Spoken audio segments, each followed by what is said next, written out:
안녕하세요. 결혼한 지 반년도 되지 않은 30대 여성입니다. 신혼의 단꿈은 고사하고 벌써부터 여기에 하소연을 하러 왔다는 게 믿어지시나요? 저도 이게 차라리 꿈이거나 제 착각 오해로 비롯된 일이면 좋겠습니다만 문제는 너무나 생생하다는 거예요.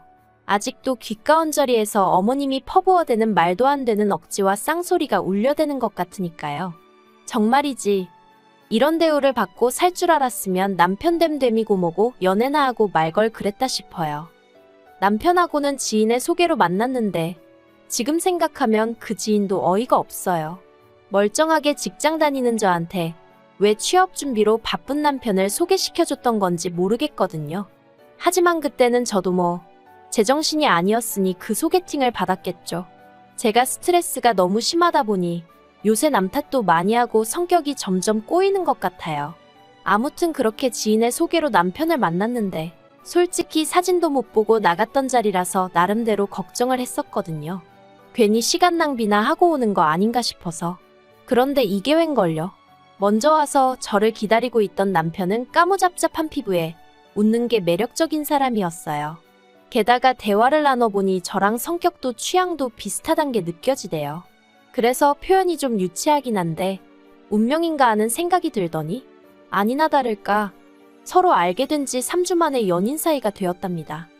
하지만 앞서 말한 대로 남편은 취업준비생이었고 저는 대기업에 다니고 있었어요. 그러니 경제력 부분에서 당연히 차이가 날 수밖에 없었죠. 그래서 괜히 부끄러운 마음에 어디 가서 말은 못했지만 제가 데이트 비용의 대부분을 부담하게 되었고요. 물론 저도 여잔데 친구들이 연애하며 소위 공주 대접받는 걸 보면 부러운 마음이 들기도 했어요. 하지만 그래도 그런 부러움보단 남편에 대한 사랑이라고 해야 할지 그게 더 컸던 모양이에요. 그리고 솔직히 저희 친정이 경제적으로 넉넉한 편이거든요. 어려서부터 금전적인 부분에선 부족함을 느껴본 적이 없을 정도니까요.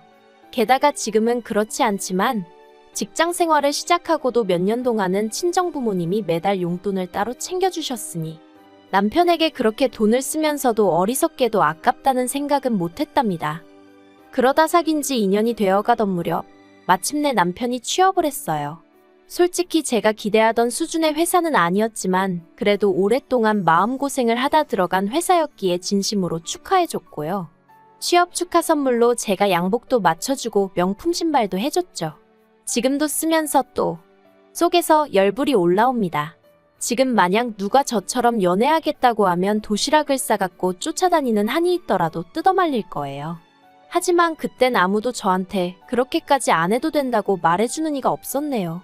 아무튼 그래도 남편이 취업한 이후로는 데이트 비용을 서로 반반 정도로 부담하기 시작했어요. 그러다 반년쯤 지나선 남편의 제안으로 데이트 통장이란 것도 만들었고요. 한편 3년째 되던 해엔 남편 입에서 먼저 결혼 이야기가 나왔습니다.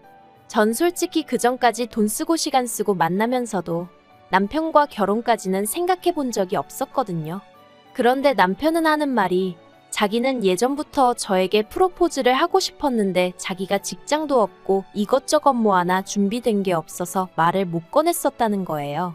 그리고 전 그 말이 뭐라고 나름대로 감동을 받았죠. 그래서 이후로 본격적으로 결혼 준비를 시작했어요. 그런데 어이없게도 말은 번지르르하게 해놓고 막상 까보니까 당장 돈부터 얼마 있지도 않더라고요.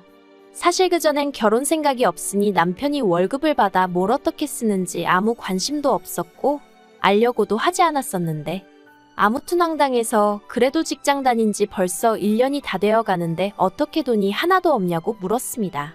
그랬더니 한다는 말이 시댁에 빚이 있어서 자기가 그 빚 갚는데 좀 보탰다나요. 참고로 빚은 여전히 남아있는 상황이었습니다. 그래서 제가 상황이 이런데 결혼은 무슨 결혼이냐 하지 말자 했어요. 그런데 남편이 계속해서 결혼하고 안정된 가정을 꾸리면 돈도 금방 모을 수 있을 것 같다. 더는 시댁에 무작정 퍼주지 않을 거다. 그러면서 자긴 저 없으면 안 된다고 다른 사람들도 100% 준비하고 결혼하지 않는다며 저를 설득하려 들더라고요. 게다가 원래 제가 비혼까지는 아니었어도 결혼에 관심이 없긴 했었거든요. 그런데 남편을 만나고서 결혼한 해만의 소리가 나왔다 보니 친정부모님 입장에선 이때 저를 시집 보내지 않으면 안 되겠다 싶으셨던 모양이에요. 집은 우리가 해줄 테니 저더러 돈 때문에 헤어지고 그러지 말라면서 제 결혼을 독려하셨으니까요. 아무튼 그래서 남편하고 저하고 결국 결혼했습니다. 친정부모님께서 강남에 30평대 아파트를 해주겠다 하시는 걸 제가 부담스러워 싫다고 난리를 쳐서 제 회사랑 멀지 않은 곳에 위치한 20평대 구축 아파트로 들어갔어요. 그리고 이건 제가 대단한 효녀라서 그런 게 아니라 실은 남편의 부탁 때문이었습니다. 남편은 그래도 명색이 자기가 남잔데 자기 자존심이 어떻고 하면서 너무 큰 집은 안 받았으면 좋겠다고 했거든요. 게다가 이것도 지금 생각하니 엄청 찌질한 건데 저더러 한다는 말이 시부모님 앞에선 저희 둘이 대출받아서 산 집이라고 하면 안 되겠냐는 겁니다. 저희 집에서 집을 해주셨다고 하면 시부모님이 저보기 민망해하시고 쪽팔려 하실 것 같은데 아들로서 그 모습을 보는 게 괴로울 것 같다면서 말이죠. 그리고 전 어리석게도 그런가 싶어서 알겠다고 했어요. 그리고 실제로 어머님 아버님껜 집은 남편과 제가 대출받아 마련했고 둘이 여력이 없어서 예물예단은 생략하기로 했다고 했네요. 이때 어머님이 대놓고 못마땅한 티를 내시긴 했는데 솔직히 시댁 형편도 말이 아닌 상황에서 그런 어머님의 반응은 적잖이 당황스러울 뿐이었습니다. 그런데 문제는 남편과 제가 같이 산 집이라고 생각을 하셔서 그런 건지 어머님이 걸핏하면 저희 집에 오셨다는 거예요. 저는 결혼까지 한 달 정도 남은 시점에 여러 가지 이유로 타부서로 옮겨 재택근무를 시작했는데 어머님이 어찌나 자주 오시던지 이직한 제 자신이 원망스러울 정도였지요. 그리고 어머님이 오셔서 하시는 일이라곤 쓸데없는 간섭뿐이었습니다. 내 아들은 나가서 죽어라 돈 버는데 너는 집에서 에어컨 바람이나 쐬며 이러고 있냐? 내 아들은 나가서 뭘 먹는지도 모르겠는데 넌 고상하게 샐러드나 시켜 먹는구나. 그뿐만이 아니었습니다. 허구한 날 저희 안방에 제 허락도 없이 들어가셔서는 이건 언제 산 거냐? 이건 어디서 났냐? 불쌍한 내 아들이 벌어오는 돈으로 이딴 거나 사 나르고 정신이 있냐 없냐? 환장할 노릇이었죠. 심지어 딱히 당신 눈에 트집거리가 보이지 않는다 싶으면 옷장에 걸려있는 자켓 주머니를 뒤집어 까보기도 하셨는데 그때는 정말 진절머리가 날 정도였다니까요. 그리고 그런 일이 2달 넘게 반복되다가 결국 제가 더는 안 되겠다 싶어서 앞으로는 이렇게 아무 때나 오시지 말라고 한마디 했어요. 저도 집에서 일을 해야 하는데 어머님이 이렇게 수시로 오시니 일을 할 수가 없다고요. 그러자 어머님께선 맨날 집구석에서 탱자탱자 노는 주제에 거짓말도 잘한다며 그러면 당신이 안 올 것 같냐고 콧방귀를 끼시대요. 그래서 제가 농담이 아니라고 정말 일해야 한다니까. 그까짓 거 일해서 몇 푼이나 버냐고. 그러지 말고 당신이 아는 가게 소개해 줄 테니 거기 나가서 주방일이라도 해라 그러시는데 솔직히 저희 어머님이 제 재산 상태를 모르셨거든요.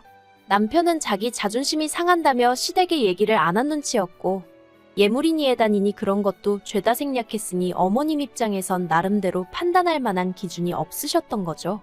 심지어 집도 저희 둘이 대출받아 산 집인 줄 알고 계셨으니.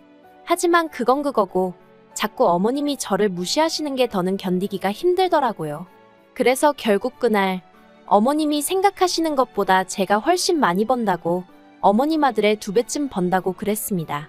그러자 어머님이 기껏 하신다는 말씀이 그래봤자 여자는 애 낳고 어쩌고 하면 이후론 집에서 애 키우고 살림이나 해야 된다며 그러면 그땐 저를 누가 먹여 살리냐고 당신 아들이 먹여 살리는 거라고 그러니 저더러 지금 돈 몇 푼 버는 걸로 남편한테 유세 부리고 시부모한테 큰 소리 치고 그러면 안 되는 거라대요. 그래서 결국 제가 안방에서 등기부등본을 들고 나왔어요. 그리곤 여기 누구 이름이 적혀있나 한번 보시라고 그랬죠. 아니나 다를까 어머님께서 이게 어떻게 된 일이냐며 소리를 지르셨어요. 왜 내 아들 집이 네 이름으로 되어 있냐면서 내 아들을 뭐라고 구워 삶았길래 이걸 네 앞으로 해준 거냐고. 아주 난리도 아니었네요. 그래서 구워 삶긴 뭘 구워 삶냐. 우리 부모님이 내 앞으로 사주신 아파트다 했습니다. 남편은 시댁빚 갚느라 모아둔 돈이 하나도 없다더라. 그런데 저랑 저희 친정부모님이 그냥 품어주기로 한 거다. 그런데 어머님은 그런 내막도 모르시지 않았냐. 그러니 저 좀 그만 괴롭히시고 앞으로 오시는 횟수 줄여달라고. 꼭 연락 먼저 주시고 저희가 된다고 할 때만 오시라고. 저도 그간 가슴속에 쌓인 게 많아서 그런가 딱히 미리 생각해둔 건 아니었는데 그동안 하고 싶었던 말이 말 그대로 줄줄줄 쏟아져 나오더라니까요. 그런데 제가 이렇게 이야기를 마치기가 무섭게 눈앞이 번쩍했습니다. 어머님이 제 뺨을 때리셨던 거죠. 어안이 벙벙하단 게 이런 건가 싶었어요. 점차 뜨거워지는 제 뺨을 감싸 안고는 어머님께 지금 뭐 하시는 거냐고 소리를 질렀네요. 그러자 어머님께선 제가 싸가지가 없어서 한 대 때린 거랍니다. 어디 시어머니 알기를 뭐로 알고는 이래라 저래라 말이 맞냐면서요. 그리고는 저더러 네가 뭔데 내 아들이 내 빚을 갚든 말든 상관이냐, 원래 피가 물보다 진한 거라나요. 어이가 없어서 어머님 떨어 폭행으로 신고하기 전에 제 집에서 나가시라 했어요. 안 나가고 버티시면 경찰 부르겠다고요. 하지만 역시나 어머님은 계속해서 버티고 계셨고 저는 결국 경찰을 불렀습니다. 그리고 한 10분이나 지났나 바로 경찰 2명이 왔더라고요. 저는 제 뺨을 보여주고는 지금 맞았다고 병원에 가서 진단서를 끊어야겠는데 어머님이 집에서 안 나가신다. 솔직히 태어난 척 하려고 했지만 쉽지 않았어요.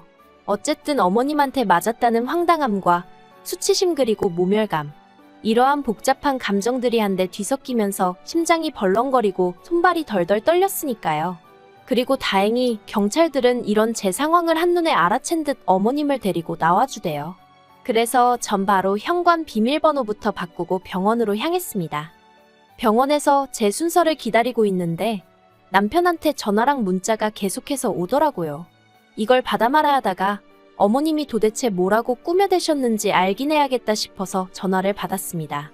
그리고 역시나 남편의 목소리는 꽤나 상기되어 있었어요. 제가 맞았다는 얘긴 못 들었는지 어머니한테 어디까지 얘기한 거냐고 묻대요. 그래서 다 얘기했다. 근데 어머님이야말로 당신한테 어디까지 말씀하셨냐, 내 뺨 때린 거 얘기하셨냐 물었습니다. 그랬더니 남편이 꽤 놀란 목소리로 엄마한테 맞았어? 그러는 거예요. 그래서 바로 제 부어오른 뺨과 병원 간판을 사진 찍어 보냈습니다.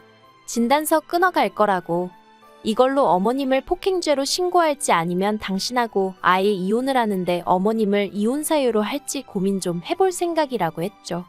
그러자 전화기 너머로 남편의 긴 한숨이 들려오대요. 집에 도착하니 남편이 현관문 앞에서 쪼그리고 앉아 절 기다리고 있었어요. 그리곤 절 보더니 첫마디가 많이 아프냐입니다. 그래서 아픈 건 둘째치고 기분이 너무 더럽다고 쏘아붙였죠. 그게 사실이었으니까요.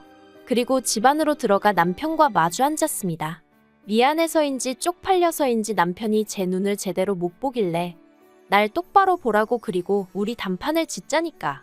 남편이 자기가 다 미안하다면서 이번 한 번만 그냥 넘어가주면 안 되겠냐는 거예요. 그래서 그렇게는 안 되겠다 했습니다. 제대로 된 사과도 못 받았는데 뭘 그냥 넘어가냐고 그렇게는 못하겠다 했죠. 그리곤 남편에게 당신도 이참에 확실히 정하라고 했어요. 시댁빚 갚아드리는 거 언제까지 할 거냐고, 그거 계속할 거면 나랑 이혼하던가, 나랑 계속 살고 싶으면 시댁빚은 그만 갚아드리던가 하라고요. 그랬더니 남편이 그래도 이제껏 갚아드렸는데 갑자기 안 갚겠단 소리를 어떻게 하냐며 볼멘 소리를 하대요. 그래서 그럼 그냥 이혼하자 했어요. 나는 시댁 뒷바라지하는 남편 뒷바라지나 하며 살 생각은 없다고요. 그리고 결국 며칠의 설정 끝에 남편이 더는 시댁빚을 갚지 않겠다고 했어요. 그리고 이참에 아예 경제권을 저에게 넘기기로 했죠. 대신 한 가지 조건이랄지 부탁이랄지, 아무튼 덧붙이기를 만약에 어머님이 저에게 진심으로 사과를 하신다면 한 달에 드리는 용돈이라도 좀 넉넉하게 드릴 수 있겠냐는 거예요. 그래서 알겠다고 했어요. 저도 알아요. 좀 치사했다는 거. 하지만 어머님이 짧다면 짧고 길다면 긴 몇 달 동안 저를 얼마나 정신적으로 피폐하게 하셨는지 그때만 생각하면 치사하건 뭐건 간에 저도 똑같이 되돌려드리고 싶은 심정이었다니까요. 하지만 어머님은 끝끝내 저에게 사과를 하지 않으셨어요. 오히려 저 때문에 남편이 시댁빚을 안 갚아준다고 하는 거라며 저더러 남편 잡아먹을 X, 시부모 잡아먹을 X 쌍욕을 퍼부으셨으니까요. 그리고 어머님이 저에게 그런 막말을 퍼부으시는 동안 남편도 옆에서 다 같이 듣고 있었거든요. 그러니 자기도 저한테 더는 가타부타 말을 못하더라고요. 그냥 미안하다면서 앞으로는 시댁은 없다 그렇게 생각하고 지내라나요. 아무튼 그래서 일단은 저도 시댁 일은 에라 모르겠다 하고 내버려두고 있는 상황입니다. 솔직히 어머님 아버님 두 분 다 수입도 없으시고 그나마 남편이 생활비로 얼마, 빚 갚으라고 얼마 그렇게 챙겨드리는 돈으로 살림을 꾸려나가신 걸로 알거든요. 그런데 이제 갑자기 그게 다 뚝 끊겼으니 당신들도 속 터지고 열받고 그러시겠죠. 하지만 그렇다고 제가 이번에도 좋은 게 좋은 거다 하고 그냥 넘어가고 그럴 일은 결코 없을 겁니다. 원래 베푸는 것도 고마워할 줄 아는 사람한테 베푸는 거지. 이래도 불만 저래도 불만인 사람한테 제가 미쳤다고. 제가 무슨 자선사업가도 아니고. 그런 보람없는 일은 안 하려고요. 그리고 이러다 한 번만 더 어머님이 저한테 손대시면 그땐 남편 어머니고 뭐고 인정사정 없이 법대로 할 생각이에요. 분명히 말하지만 며느리는 어머님이 내킬 때 욕하고 손 나갈 때 맞아주고 하는 그런 하찮은 존재가 아닙니다. 그 점 분명히 알아두셨으면 좋겠네요.